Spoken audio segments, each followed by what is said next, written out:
राति 8 बजेको जनता समाचारमा तपाईलाई स्वागत छ। नमस्कार, म प्रतिमा चौधरी। नमस्कार, म अनिस्मा बस्नेत। सबैभन्दा पहिले प्रमुख समाचार। बडा दशैंको 9औं दिन आज महानवमी। देवी महागौरीको पूजा आराधना गरी मनाइँदै वर्षमा एकपटक खुल्ने तलेजु मन्दिर यस वर्ष खुलेन। दशैंका बेला फलफूलजन्य वस्तुको बजार महँगियो। सरकारले अनुगमन नगर्दा बढी मूल्य तिर्नु परेको उपभोक्ताहरूको गुनासो। नेपालमा थपिए 2856 जना कोरोना संक्रमित, 3300 बढी डिस्चार्ज, थप 5 जनाको मृत्यु। अफ्रिकी मुलुक क्यामरूनको एक स्कुलमा बन्दुकधारीद्वारा अन्धाधुन गोली प्रहार, 8 बालबालिकाको मृत्यु, 12 भन्दा बढी घाइते। र UFC मिक्स मार्शल आर्ट्सका फाइटर खबिबले गरे सन्यासको घोषणा।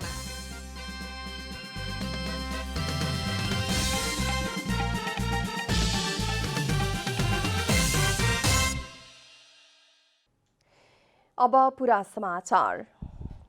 आश्विन शुक्ल नवमीका दिनमा मनाइने महानवमी पर्व आज हर्षोल्लासका साथ गौरी भवानीको पूजा आराधना गरी मनाइँदैछ।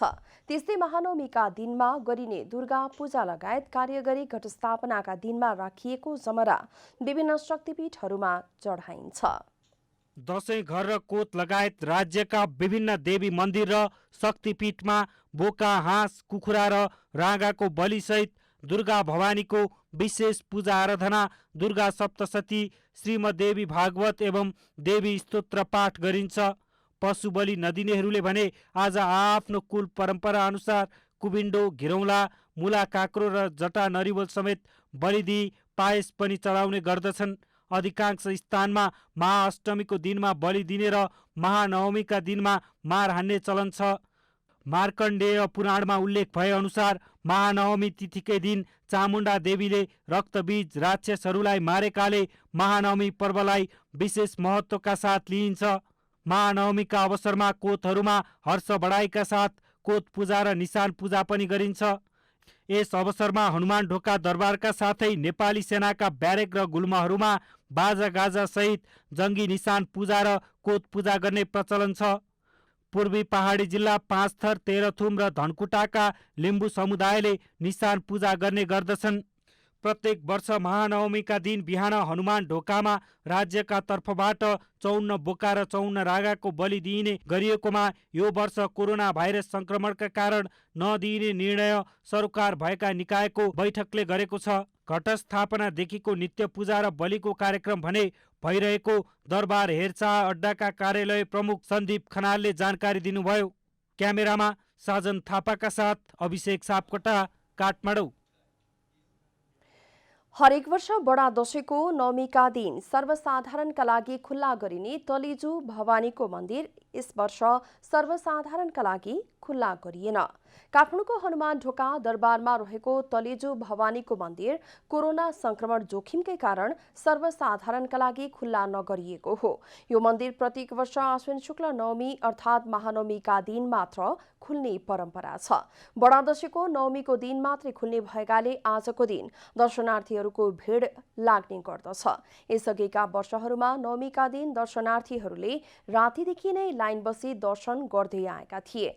तर कोभिड संक्रमणको जोखिमका कारण यस वर्ष भवानीको नित्य पूजा भए पनि सर्वसाधारणका लागि खुल्ला नगरिएको हो। नेपाल सरकारले पनि औपचारिक सूचना जारी गरी कुनै पनि शक्तिपीठ तथा मठ मन्दिरहरूमा सर्वसाधारणका लागि पूजाआजा गर्न रोक लगाएको छ।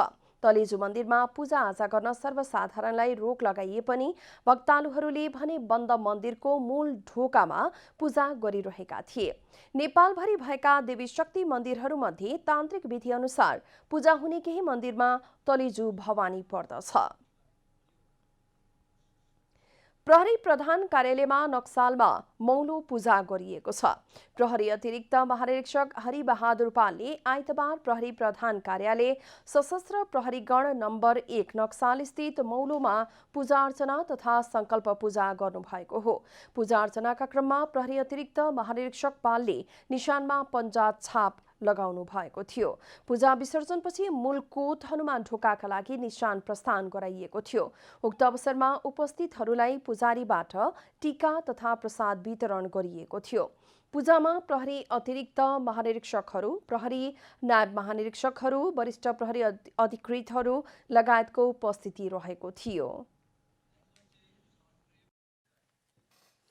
बडा दशैंको नवमीका दिन पूर्वी नेपालको पहाडी जिल्ला धनकुटा, तेह्रथुम र पाँचथरमा निशान निकाल्ने परम्परा छ। नवमीका दिन निकालिने निशान लिम्बुवानको निशान पनि भन्ने गरिन्छ। नवमीका दिन निकालिने निशान लिम्बुवानको निशान भन्ने गरिन्छ। पूर्वमा बसोबास गर्ने लिम्बू जातिहरूले हरेक साल बडा दशैंको नवमीका दिन आफ्नो क्षेत्रमा निशान निकाली मौलो काट्ने चलन चलिआएको छ।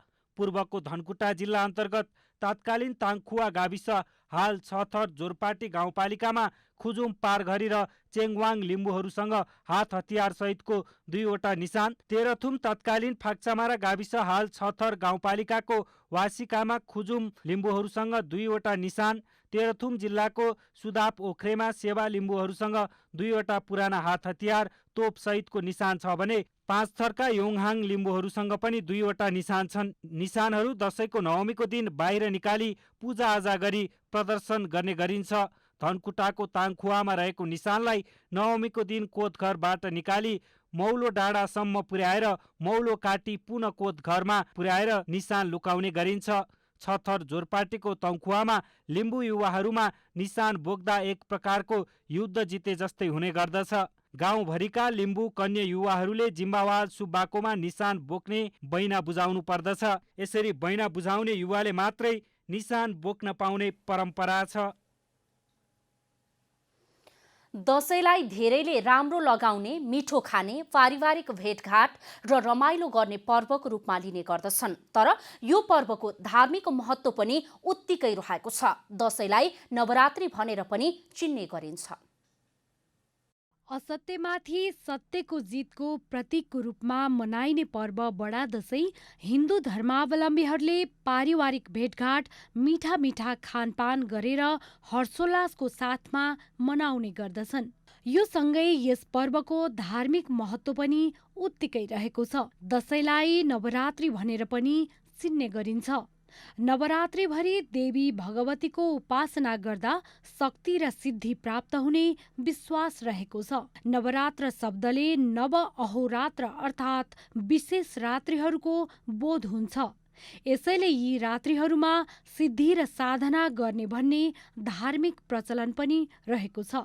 नवरात्रिमा दुर्गा भगवतीका 9वटा स्वरूप शैलपुत्री, ब्रह्मचारिणी, चन्द्रघण्टा, कुष्माण्डा, स्कन्दमाता, कात्यायनी, कालरात्रि, महागौरी र सिद्धिरात्रिको पूजा विधि विधानबाट गरिन्छ।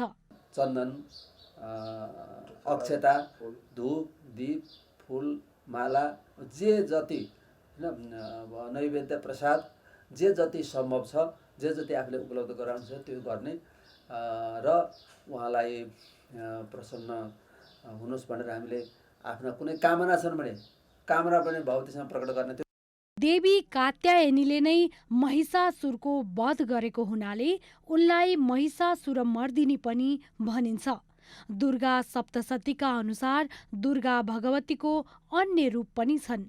ब्राह्मणी, महेश्वरी, कौमारी, वैष्णवी, बाराही, नरसिंही, भीमादेवी, भ्रामरी, शाकम्भरी, आदिशक्ति र रक्तदन्तिका उनको अन्य रूप हुन्। पौराणिक कालदेखि नै जब देवताहरू केही अप्ठ्यारोमा पर्दथे तब भगवतीसँग मद्दतका लागि पुकार गर्न पुग्ने धार्मिक ग्रन्थहरूमा उल्लेख छ। नवरात्रिमा पनि दुर्गा भगवतीको विशेष मन्त्रका साथ उपासना गर्दा आफ्नो मनोकामना पूर्ण हुने विश्वास छ। भगवतीले हेरिराख्नु भएको छ हामीलाई, उहाँ अन्तर्यामी हुनुहुन्छ, त उहाँले हेर्नु भएको छ र त्यसले त्यो सम्झेर त्यो भावना गरेर शुद्ध मनले उहाँको पूजा गर्ने। मन्त्र कुनै दीक्षा लिएको छ भने दीक्षाको मन्त्र पनि त्यहाँ जप्ता हुन्छ। दुर्गा भगवतीलाई प्रसन्न गर्न नवरात्रिभरि शुद्ध भई दुर्गा स्तोत्र एवं चण्डी पाठ गरिन्छ। जयन्ती मङ्गला काली भद्रकाली कपालिनी दुर्गा क्षमा शिवा धात्री स्वाहा स्वधा नमस्तुते भगवतीको उपासना गर्दा उच्चारण गरिने विशेष मन्त्र हो। रूपा घिमिरे, काठमाडौँ। लमजुङको कारागारमा यस वर्ष आफन्तबाट दशैं टीका लगाउन रोक लगाइएको छ। विश्वव्यापी कोरोना भाइरस संक्रमणको जोखिमसँगै यस वर्ष आफ्ना आफन्तबाट कैदी बन्दीहरूलाई टीका लगाउन रोक लगाइएको हो। विगतका वर्षहरूमा कारागारमा रहेका कैदी बन्दीहरूलाई आफ्ना आफन्त कहाँ पुगेर विजया दशमीको दिन टीका तथा आशीर्वाद दिने गर्दथे। तर यस वर्ष आफन्तबाट टीका लगाउन नदिने निर्णय भएको जिल्ला कारागार लमजुङले जनाएको छ। आफन्तहरूसँग सम्पर्क हुँदा कारागारभित्र कैदी बन्दीमा कोरोना संक्रमण फैलिने जोखिम रहेको भन्दै कैदी बन्दीहरूलाई आफन्तबाट टीका थाप्न रोक लगाइएको कारागार प्रशासनले जानकारी दिएको छ। टीका लगाइदिने कार्यक्रम गत वर्षसम्म निरन्तर थियो।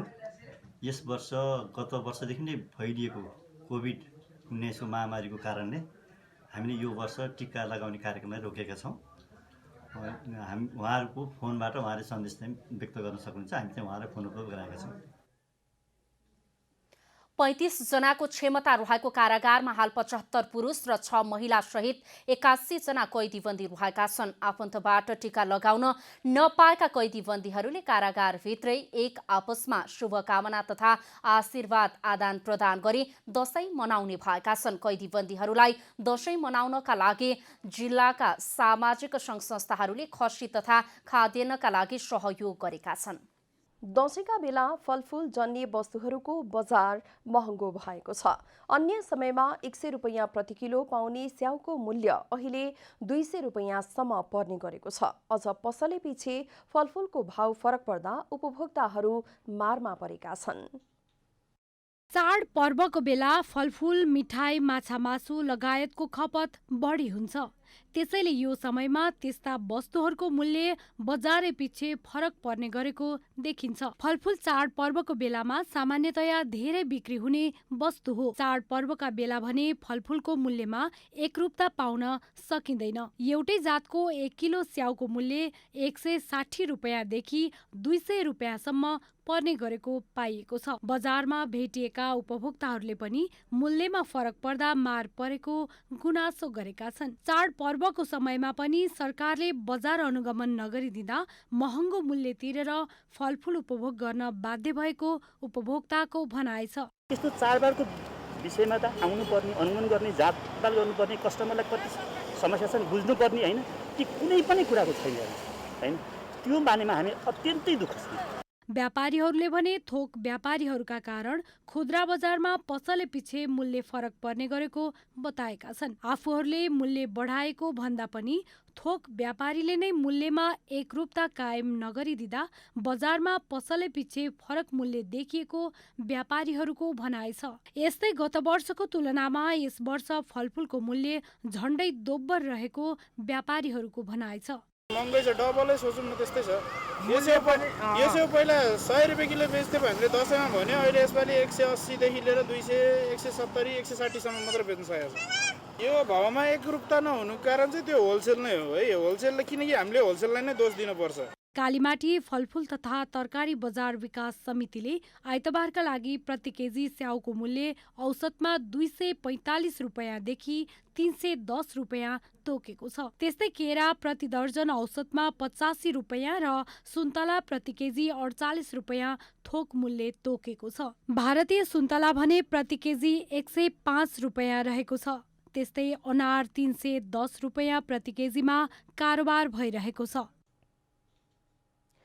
बजारमा कुबिन्डोको माग कम भएपछि मूल्य पनि सस्तिएको छ। कोभिड संक्रमणको जोखिमका कारण मठ मन्दिरहरू सर्वसाधारणका लागि बन्द रहेका छन्। नवरात्रिमा मन्दिर गई कुबिन्डोको विधिपूर्वक पूजाआजा गरी देवी देवतालाई चढाउने चलन छ। तर भक्तालुहरूका लागि मठ मन्दिरमा पूजाआजा गर्न रोक लगाइएपछि यस वर्षको दशैंमा कुबिन्डोको माग घटेको हो। कुबिन्डो खास गरी नवरात्रिको चौथो दिन कुष्माण्डा देवीको पूजा गर्न र नवमीको दिन पशुबली नदिन दिनेहरूले कुविन्डो बलि दिनका लागि प्रयोग गर्ने चलन छ। माग घटेपछि मूल्य पनि घटेको छ। गत वर्ष एउटा कुविन्डो झण्डै 400 रुपैयाँमा बिक्री भएको, तर यस वर्ष 100 देखि 150 रुपैयाँमा पनि बिक्री हुन नसकेको व्यापारीहरूले बताएका छन्।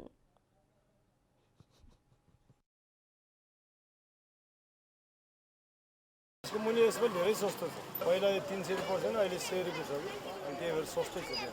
अहिंसा भयो, अर्जन हिंसा भयो, अहिंसा व्यापार छैन भन्छ, तर असल बजारमा हल्का फुल्का चलिरहेछ। बजार भनेको बजारै हो नि। व्यापारीहरूले सडकमा कुविन्डो बिक्रीका लागि राखेको देखिन्छ भने कुविन्डो किन्नेहरू देखिँदैनन्। अघिल्लो वर्ष 200-300 को संख्यामा कुविन्डो बिक्री भएको, तर अहिले 10-15 वटा पनि बिक्री नभएको व्यापारीहरूको गुनासो छ। काठमाडौँका सडक सुनसान बनेका छन्। कोरोना संक्रमणको जोखिमसँगै नजिकिएको दशैंमा पनि सडक सुनसान देखिए। उपत्यकाभित्र गुडिरहने सवारी साधनहरू फाटाफुट्ट देखिए पनि मुख्य चोकहरू तीनकुने, नयाँ बानेश्वर, माइतीघर, त्रिपुरेश्वर, रत्नपार्क क्षेत्रमा गाडीको आवागमन नगण्य नै थियो। उपत्यकामा संक्रमणको जोखिम बढेसँगै बाहिरिएकाहरू फर्किएका छैनन् भने उपत्यकाभित्र रहेकाहरू पनि घर बाहिर निस्किएनन्। अघिल्ला वर्षहरू जस्तै दशैं उल्लासमय नभए पनि महत्त्वपूर्ण चाड र सरकारले नै सार्वजनिक बिदा दिएका कारण अन्य पर्वहरूको भन्दा दशैंको महत्त्व अलग्गै रहन्छ। यसैले पनि दशैं मनाइरहेका काठमाडौँवासी सडकमा आएनन्। सडकमा सुरक्षा निकायका गाडी, आकस्मिक सेवाका गाडी र आफ्नो अत्यावश्यक कामले हिँडेका बाहेक अन्य गाडीहरू देखिएका छैनन्। दशैंको मुख्य दिनहरू सप्तमी, अष्टमी, नवमी र टीकाका लागि सुरक्षा निकायले लागू गरेको सुरक्षा नीति अनुसार सडकमा सुरक्षाकर्मीहरूको उपस्थिति भने देखिएको छ। नेपालमा विगत 24 घण्टामा थप 2856 जनामा कोरोना संक्रमण पुष्टि भएको छ। 12311 जनाको स्वाब परीक्षणमा 2856 जनामा कोरोना संक्रमण पुष्टि भएको स्वास्थ्य तथा जनसंख्या मन्त्रालयले जनाएको छ। यो सँगै नेपालमा कोरोना संक्रमितको संख्या 1,58,089 पुगेको छ। आज थपिएका मध्ये 1535 जना काठमाडौँ उपत्यकाका रहेका छन्। यसै आज 3336 जना कोरोना संक्रमण मुक्त भएसँगै कोरोनाबाट निको हुनेको संख्या 1,11,670 पुगेको छ। अब नेपालमा 45,572 जना सक्रिय संक्रमित रहेका छन्। यसैगरी गएको 24 घण्टामा 5 जनाको मृत्यु भएसँगै कोरोनाबाट ज्यान गुमाउनेको संख्या 847 पुगेको स्वास्थ्य तथा जनसंख्या मन्त्रालयले जनाएको छ। यसैबीच स्वास्थ्य तथा जनसंख्या मन्त्रालयले उपचार खर्च बिहोर्न नसक्ने कोरोना संक्रमितको निशुल्क उपचार गर्न सबै अस्पताललाई आग्रह गरेको छ। सरकारले हालै मात्र विपन्न, असहाय, अपाङ्गता भएका र फ्रन्टलाइनमा खटिएकाहरूमा लक्षण देखिए मात्र परीक्षण तथा उपचार निशुल्क गर्ने र अरूले आफ्नै खर्चमा उपचार गर्नुपर्ने निर्णय गरेको थियो। आइतबार मन्त्रालयको इन्सिडेन्ट कमान्ड सिस्टम ICS का कोअर्डिनेटर डाक्टर गुणराज रोहनीले विज्ञप्ति जारी गर्दै कतिपय अस्पतालले कोभिड-19 का बिरामीलाई भर्ना गर्दा रकम मागेको रकम जम्मा गर्न नसक्दा उपचारबाट वञ्चित गरेको गुनासो आएको बताउनुभयो। गरिब, विपन्न, अशक्त, असहाय, ज्येष्ठ नागरिकको उपचार सरकारले निशुल्क गर्ने र यसका लागि बिरामीका तर्फबाट स्वयं घोषणा गरे मान्य हुने भन्दै लोहनीले यस विपरीत काम गरे अस्पतालहरू स्वयं जिम्मेवार हुने बताउनु भएको छ। सत्तारूढ दल नेपाल कम्युनिस्ट पार्टी नेकपाका प्रवक्ता नारायण काजी श्रेष्ठले आफ्नै दलका अध्यक्ष एवं प्रधानमन्त्री केपी शर्मा ओलीले भारतीय गुप्तचर संस्था रका प्रमुखसँग भेटेर देशको राष्ट्रिय स्वाभिमान कमजोर पारेको बताउनु भएको छ। सामाजिक सञ्जाल फेसबुकमा स्ट्याटस लेख्दै प्रवक्ता श्रेष्ठले यस प्रकारको कार्यले राष्ट्रिय स्वाभिमान, प्रतिष्ठा र कूटनीतिक ओज गिर्ने मात्र होइन, अन्तर्राष्ट्रिय सार्वभौमिकता र राष्ट्रिय हितलाई कमजोर पार्ने काम हुन सक्ने जनाउनु भएको हो। उहाँले विदेशी गुप्तचर अधिकारीसँग प्रधानमन्त्रीको भेट कूटनीतिक मूल्य र आचार संहिता विपरीत भएको समेत जनाउनु भएको छ। प्रवक्ता श्रेष्ठले प्रधानमन्त्री ओलीको यस भेटबारे पार्टीमा पूर्व जानकारी नभएको, छलफल नगरेको र पार्टीलाई कुनै जानकारी पनि नभएको उल्लेख गर्नु भएको छ। प्रवक्ता श्रेष्ठले प्रधानमन्त्रीले कुनै विदेशी गुप्तचर संस्थाका प्रमुखसँग समकक्षी झैं भेटेको नेपालको राजनीतिक एवं कूटनीतिक इतिहासमा यस प्रकृतिको घटना पहिलो भएको उल्लेख समेत गर्नुभएको छ। नेपाली कांग्रेसले यो दशैंमा शुभकामना आदान-प्रदान तथा चियापान कार्यक्रम नगर्ने भएको छ। कोरोना संक्रमणको जोखिमका कारण यो वर्षको दशैंमा कार्यक्रम नगर्ने नेपाली कांग्रेसका मुख्य सचिव कृष्ण प्रसाद पौडेलले जानकारी दिनुभयो। विक्रम सम्वत 2033 सालमा बीपी कोइराला राष्ट्रिय एकता तथा मेलमिलापको नीति लिएर स्वदेश फर्केपछि 2034 सालदेखि प्रत्येक वर्ष नेपाली कांग्रेसले कोजाग्रत पूर्णिमाको दिनमा चियापान समारोह गरी शुभकामना आदान-प्रदान गर्दै आएको थियो। विश्वव्यापी महामारी को रूपमा रहेको कोभिड-19 संक्रमणबाट गत साता विदेशमा थप एक नेपालीको ज्यान गएको छ। गैर आवासीय नेपाली संघ NRNA का अनुसार साउदी अरेबियामा एक नेपालीको कोरोना संक्रमणबाट निधन भएको हो। NRNA स्वास्थ्य समितिका संयोजक डाक्टर सञ्जीव सापकोटाका अनुसार 42 देशमा रहेका नेपाली मध्ये 42,752 नेपाली कोरोना भाइरसको संक्रमणमा परेका छन्। ती मध्ये 39,179 जना कोरोना मुक्त भएको समितिले जानकारी दिएको छ। गत साता भारत, कतार र स्पेनमा रहेका नेपालीमा थप कोरोना संक्रमण देखिएको छ। हालसम्म 19 देशका 284 नेपालीको कोरोना संक्रमणबाट निधन भइसकेको NRNA कोभिड-19 उच्च स्तरीय समितिका प्रेस संयोजक चिरन शर्माले जानकारी दिनुभयो। यसैबीच मास्कको प्रयोग गर्नाले सयौं मानिसको ज्यान जोगिने NRNA स्वास्थ्य समितिले जनाएको छ। मास्क प्रयोगका कारण संक्रमण वृद्धि दरमा निकै कम हुने भएकाले सबैमा अनिवार्य मास्क प्रयोग गर्न समितिले आग्रह गरेको छ। अब आर्थिक समाचार।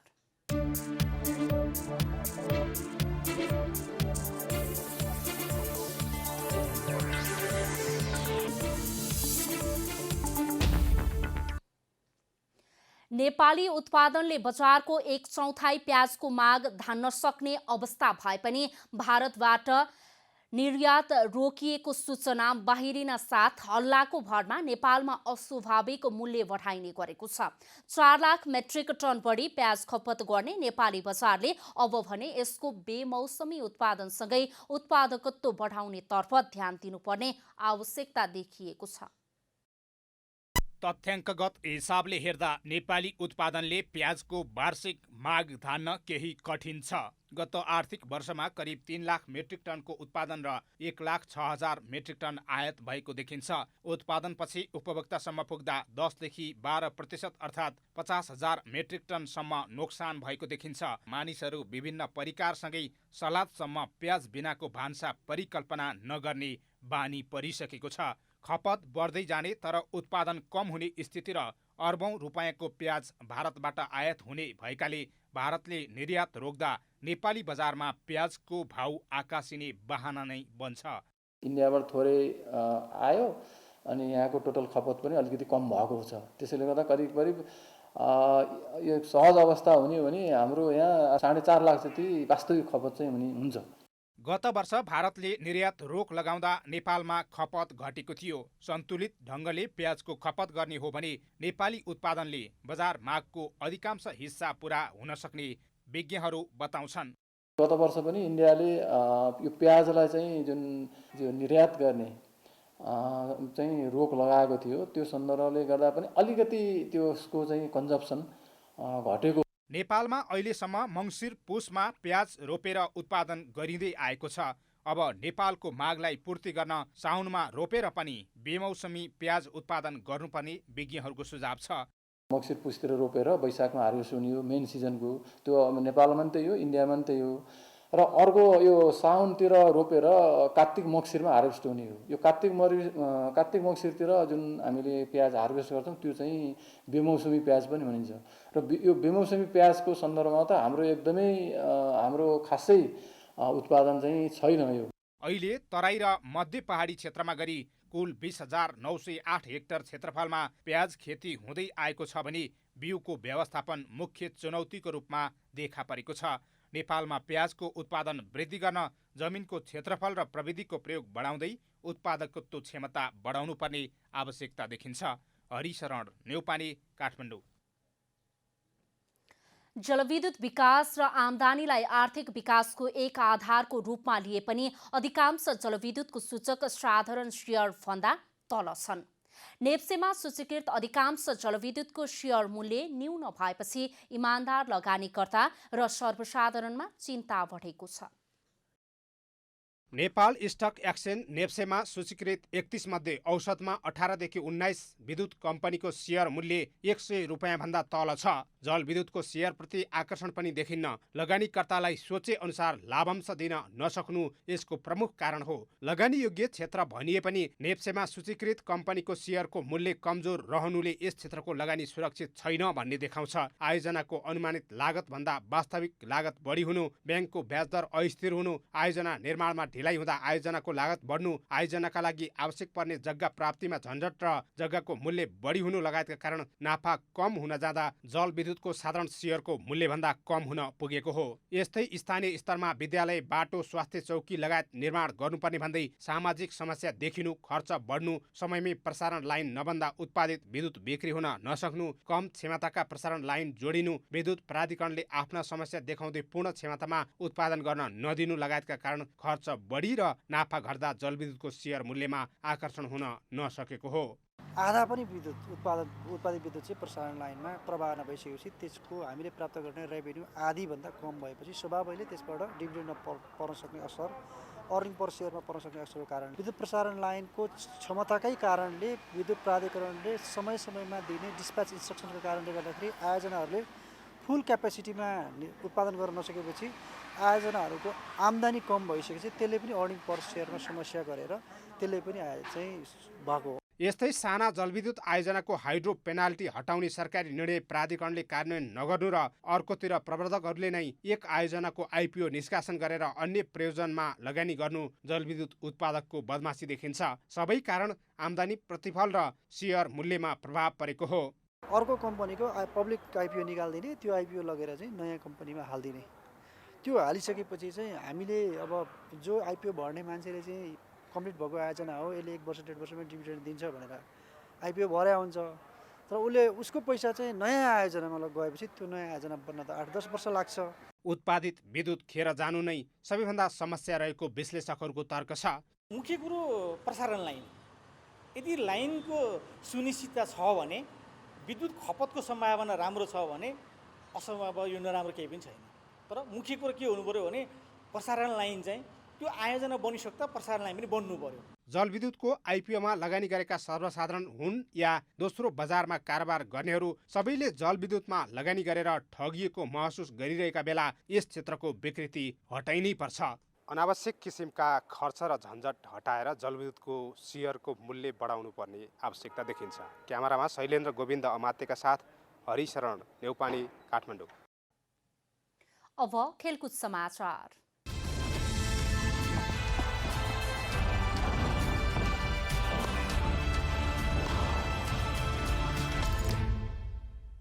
मिक्स मार्शल आर्टका फाइटर खबिब नुरमागोमेडले सन्यासको घोषणा गरेका छन्। रुसका एएफसी फाइटर खबिबले शनिबार राति जस्टिन गाइथेजसँगको खेलपछि सन्यास घोषणा गरेका हुन्। अमेरिकन खेलाडी जस्टिन विरुद्ध जित निकाल्दै खबिबले यूएफसी लाइट वेट उपाधिमा समेत कब्जा जमाए। खबिबले जस्टिन विरुद्ध आफ्ना बुवा तथा प्रशिक्षक अब्दुल मानव बिना खेलेका थिए। एमएमए प्रशिक्षक अब्दुल मानवको यस वर्षको सुरुवातमा निधन भएको थियो। कोरोना भाइरसको संक्रमणको कारण 57 वर्षको उमेरमा उनको निधन भएको थियो। 32 वर्षीय खबिब यूएफसी फाइटमा अपराजित समेत रहे। जस्टिनसँगको खेलसँगै खबिब 29 बाउटसम्म अपराजित रहेका छन्।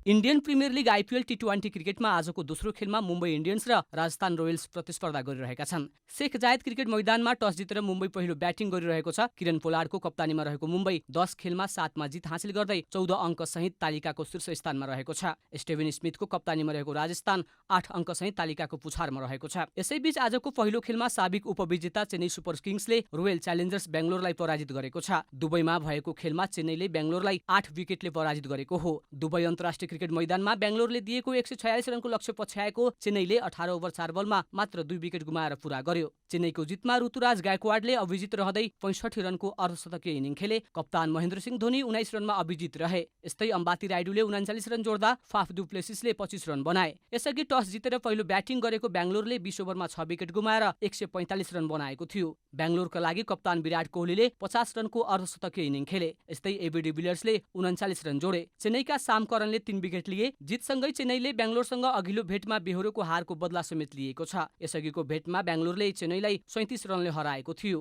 चेन्नईले 12 खेलमा 8 अङ्क जोडेको छ र चेन्नई 7औं स्थानमा उक्लिएको छ। बेंगलोरले 11 खेलमा 14 अङ्क जोडेको छ। बेंगलोर तालिकाको तेस्रो स्थानमा रहेको छ।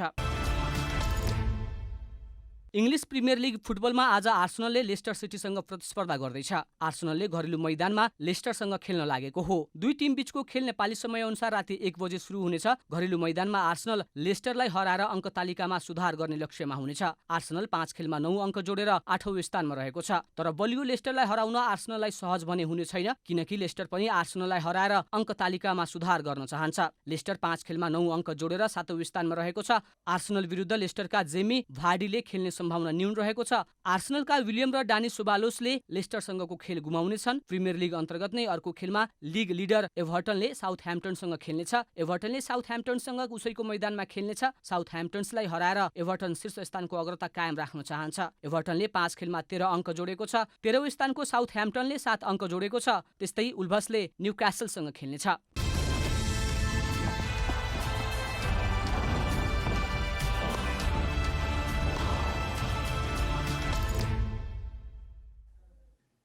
अब मौसम समाचार।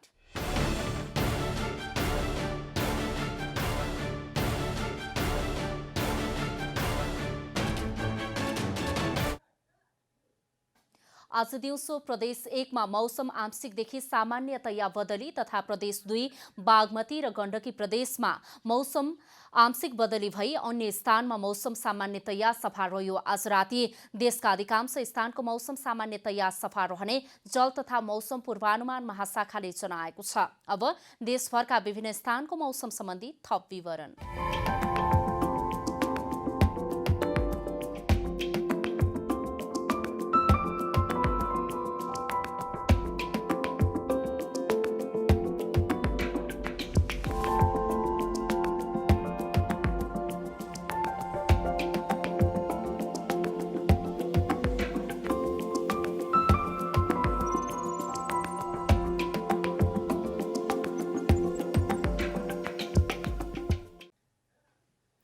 अन्त्यमा आजको डायरी। आश्विन शुक्ल नवमीका दिनमा मनाइने महानवमी पर्व आज हर्ष उल्लासका साथ गौरी भवानीको पूजा आराधना गरी मनाइँदैछ। महानवमीका दिन दुर्गा पूजा लगायत कार्य गरी घट स्थापनाका दिनमा राखिएको जमरा विभिन्न शक्तिपीठमा चढाउने गरिन्छ। हरेक वर्ष बडा दशैंको नवमीका दिन सर्वसाधारणका लागि खुल्ला गरिने तलेजु भवानीको मन्दिर यस वर्ष सर्वसाधारणका लागि खुल्ला गरिएन। यस अघिका वर्षहरूमा नवमीका दिन दर्शनार्थीहरूले रातिदेखि नै लाइन बसी दर्शन गर्दै आएका थिए। तर कोभिड संक्रमणको जोखिमका कारण यस वर्ष नित्य पूजा भए पनि सर्वसाधारणका लागि खुल्ला नगरिएको हो। नेपालमा विगत 24 घण्टामा थप 2856 जनामा कोरोना संक्रमण पुष्टि भएको छ। यो सँगै नेपालमा कोरोना संक्रमितको संख्या 1,58,089 पुगेको छ। गएको 24 घण्टामा 5 जनाको मृत्यु भएसँगै कोरोनाबाट ज्यान गुमाउनेको संख्या 847 पुगेको छ। अफ्रिकी देश क्यामरूनको कुम्बा स्थित मदर फ्रान्सिस्का इन्टरनेसनल बायोलिङ्गुअल एकाडेमीमा गोली चल्दा 9 देखि 12 वर्षसम्मका 8 बालबालिकाको मृत्यु भएको छ। घटनामा 12 भन्दा धेरै बालबालिका घाइते भएका छन्। घाइतेहरूको विभिन्न अस्पतालमा उपचार भइरहेको छ। मिक्स मार्शल आर्ट्सका फाइटर खबिब नुर्मागोमेडोभले सन्यासको घोषणा गरेका छन्। रुसका UFC फाइटर खबिबले शनिबार राति जस्टिन गाइथजेसँगको खेलपछि सन्यास घोषणा गरेका हुन्।